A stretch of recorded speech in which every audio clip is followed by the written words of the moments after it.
আসসালামু আলাইকুম প্রিয় ফুটবল ফ্যান্স। আর্জেন্টিনার বিশ্বকাপ মিশন শুরু হচ্ছে এবং বহুল প্রতীক্ষিত আর্জেন্টিনা বনাম আলজেরিয়ার মধ্যকার ম্যাচ প্রিভিউ সংক্রান্ত আলোচনা একেবারে স্ট্রেট মূল টপিকটাতে চলে আসছে। সর্বশেষ প্রেস কনফারেন্সে বা বলা উচিত যে বিশ্বকাপের প্রথম প্রেস কনফারেন্সে লিওনেল স্কালোনি এসেছিলেন, লিওনেল মেসি আসেননি। তার পরিবর্তে এখানে ওটামেন্ডে এসেছেন এবং এখানে দুজনকে আবেগটা ছুঁয়ে গেল। আর্জেন্টিনার জন্য বাকি দলগুলোর থেকে একেবারে আলাদা একটা মিশন, বিশ্বকাপ ডিফেন্ড করার খুবই কঠিন একটা সমীকরণের মুখে। যখন স্কালোনিরা দাঁড়িয়ে তখন স্কালোনি বলেন, কিংবা দলের অন্যতম নেতৃত্বস্থানীয় একজন প্লেয়ার ওটামেন্ডি বলেন, সকলে পাটা মাটিতেই রাখলেন, বললেন জানেন যে সামনে কঠিন চ্যালেঞ্জ অপেক্ষা করছে, তবে একই সঙ্গে এই দলটাকে এখনো যে তারা অনেক কিছু দিতে পারেন, দেওয়ার যে বাকি আছে সে প্রত্যয় ব্যক্ত করা গেল।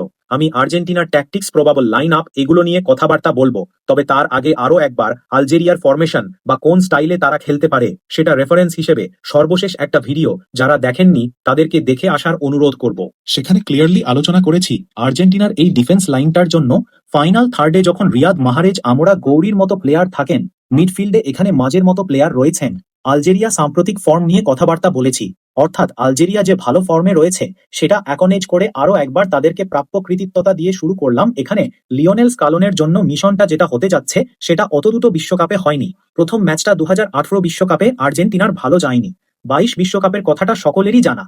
এবার এটার ব্যত্যয় ঘটাতে হবে। এখানে খুবই পরিকল্পিত এবং পারফেক্ট একটা ম্যাচ আমরা দেখার অপেক্ষা করছি। স্টার্টিং লাইন আপে মূলত 4-4-2 একটা ভ্যারিয়েন্টের কথা বলা হচ্ছে, যেখানে গোলকিপার হিসেবে এমিলিওনে মার্টিনেজ স্টার্ট করবেন মোটামুটি নিশ্চিত। ডিফেন্সে ক্রিস্টান রোমানের সঙ্গে Nicolas Otamendi centre back duo হিসেবে সম্ভবত ম্যাচটা স্টার্ট করতে যাচ্ছেন।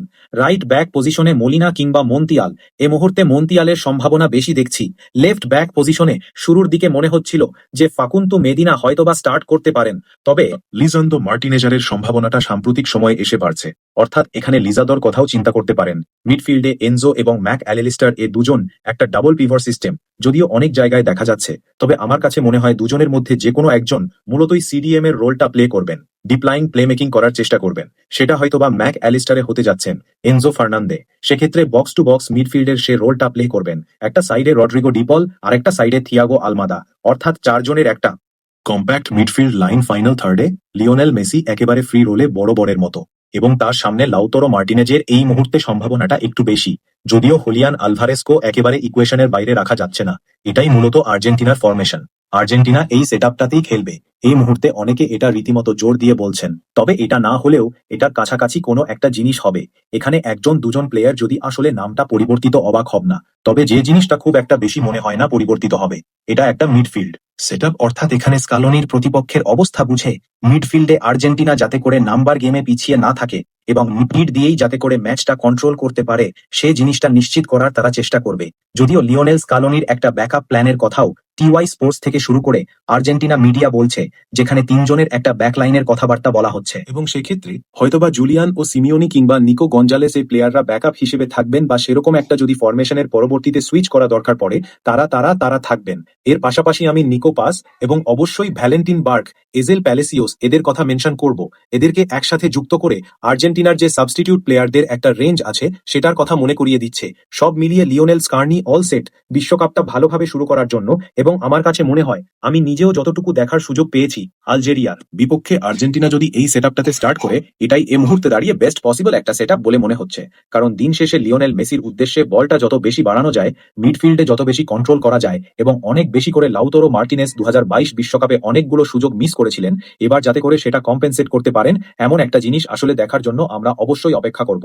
তবে এর পাশাপাশি একটা অ্যানিমেশনে চলে যাই, যেখানে আসলে বোঝাতে চাচ্ছি যে আর্জেন্টিনার জন্য চ্যালেঞ্জটা কি হতে পারে।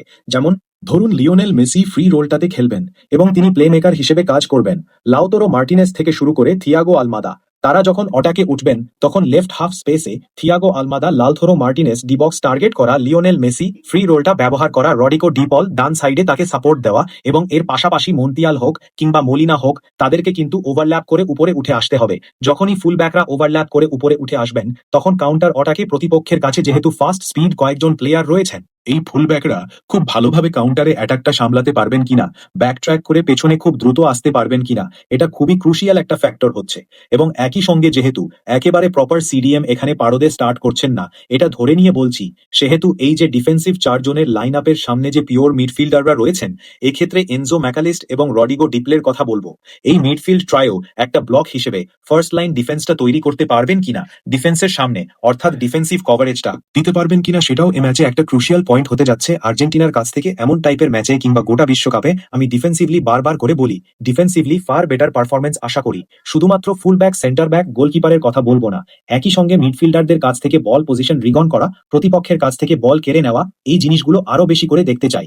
আমার কাছে এখনো মনে হয় যে বড় বড় টুর্নামেন্টে আর্জেন্টিনা তাদের বেস্ট ডিফেন্সিভ পারফরমেন্সটা এখনো দিতে পারেনি। আমি দুই পুষ্টি কিভাবে তাকে বেঁচে বিশ্বকাপের পরে 26 বিশ্বকাপের ইকুয়েশনে এটাই এই মুহূর্তে দাঁড়িয়ে সবচেয়ে বড় একটা ফ্যাক্টর হিসেবে বলে গেলাম।